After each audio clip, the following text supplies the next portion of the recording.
After receiving a major update, the baby in yellow might be scarier than Poppy Playtime. Poppy's creepy monster designs, unsettling atmosphere, and horrifying chase sequences have terrified many, and the game has enjoyed massive success. However, up-and-coming horror title The Baby in Yellow could be coming for Poppy Playtime's crown. The Baby in Yellow was made for a Game Jam event in 2020, but the developer Team Terrible has continued to improve the game. Its most recent update has elevated the experience to new heights, allowing it to compete with titles like Poppy Playtime, in which players explore an abandoned toy factory and are soon terrorized by creatures that appear to be living toys. Reminiscent of titles like Bendy and the Ink Machine and Five Nights at Freddy's, Poppy Playtime is a frightening game that successfully creates a creepy environment and includes several truly terrifying moments. Although The Baby in Yellow is still a developing game, its unsettling premise and eerie imagery managed to create a comparably scary experience. Players are tasked with the care of a baby, wearing a yellow onesie, of course, who will soon discover that the infant is far from normal. As players carry out their babysitting duties, strange things begin to occur, and it quickly becomes apparent that the baby's well-being is the least of the player's concerns. Despite its best efforts, The Baby in Yellow doesn't manage to dethrone the cast of terrifying toys that make Poppy Playtime scarier than other horror games. The Baby in Yellow does many things right. It subverts expectations, makes good use of the mechanics at its disposal, and contains some impressively frightening visuals. The game's titular character is well designed, with titular baby's large, haunting eyes immediately unsettling players. Additionally, the game often alters its map to surprise and confuse players who've familiarized themselves with its overall layout. But, all that said, The Baby in Yellow's chase sequences and scares just don't live up to Poppy Playtime's. Many of the players' confrontations with the Baby in Yellow's boss, a monstrous version of the baby, are short and take place in well-lit, fairly average hallways. These sequences pale in comparison to the desperate chases through a dim, decaying factory offered by Poppy Playtime, given that Chapter 2 of Poppy Playtime expanded Chapter 1's premise, design, and story. Players hope Chapter 3 of the game will be the scariest yet. Unfortunately for The Baby in Yellow, this means that even with more updates, it is unlikely to surpass Poppy Playtime's popularity anytime soon. Toys and infants, although usually powerless, can terrify players by subverting expectations and taking control. Poppy Playtime and The Baby in Yellow both turn the tables on their players, and both contain frightening images, impactful jump scares, and mysterious lore. Fans of Poppy Playtime will likely enjoy The Baby in Yellow, even if it isn't an equally frightening game. Given that both games are incomplete, no one knows where the chips may fall, but for now at least, Poppy Playtime reigns supreme. Subscribe on my channel, or Baby in Yellow will visit your house. They walked past the fabulous flowing fountain. Look at the dancing water. Look, look, look. But the prince didn't like the garden and started kicking down the trees. He dug up flowers, grabbed the hedges, and pulled off all the leaves. He ruined everything for fun. The cat watched on in fear. What a mistake I made. The cat cried out. I should never have brought him here.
When the rabbit came to visit, the prince said time to play. But his big red eyes, they scared her, and she didn't want to stay. Quickly towards the exit, the tiny rabbit hopped. The prince ran right behind her and screamed she must be stopped.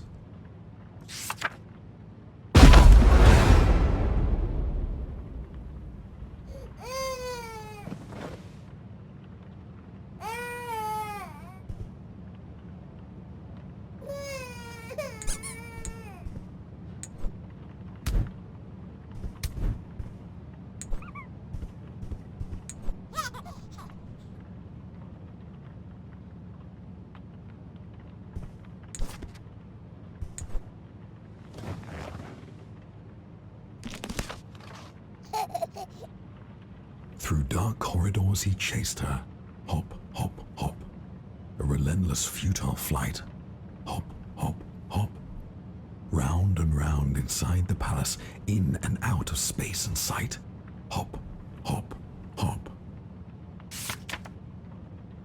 The prince, he couldn't catch her. His heart was filled with wrath. The rabbit slipped right out the door and vanished down the path. The prince cried out, "I need new friends, more, now, another." "I'll bring you some, don't worry now," replied his loving, caring mother.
curiosity in July, following such a sweet spring. It started when I took this job, but I was not the first. They are with me. Night fell the first day.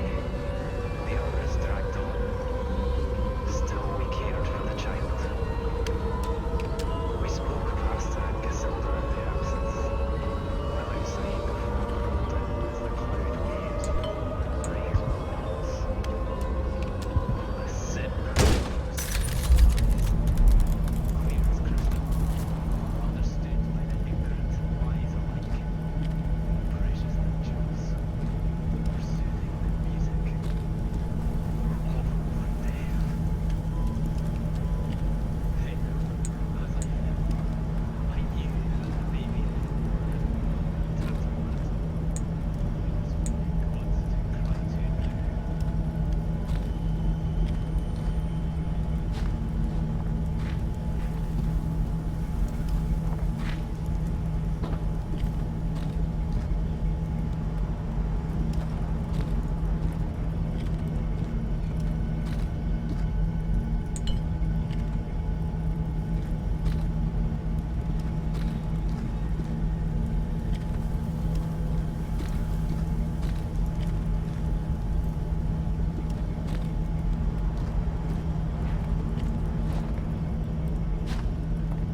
roared throughout the palace. The moon shone bright outside. The wind, it blew and blew. Oh no! The curtains flew open wide. The little prince was in his bed and couldn't get to sleep. So he called out for his mother, "Please go and find my sheep." "I'm thirsty," said the prince. So the sheep fetched a drink. "I'm dirty," said the prince. So the sheep changed his clothes. I'm tired. Said the prince. "Let me count you. 1, 2, 3. "Just one more thing," said the prince. "Before I drift to sleep." He opened up his big red eyes and turned to face the sheep. "Come join me in my dreams. Stay forever in my head." Obediently, the sheep stepped forth, its mind consumed.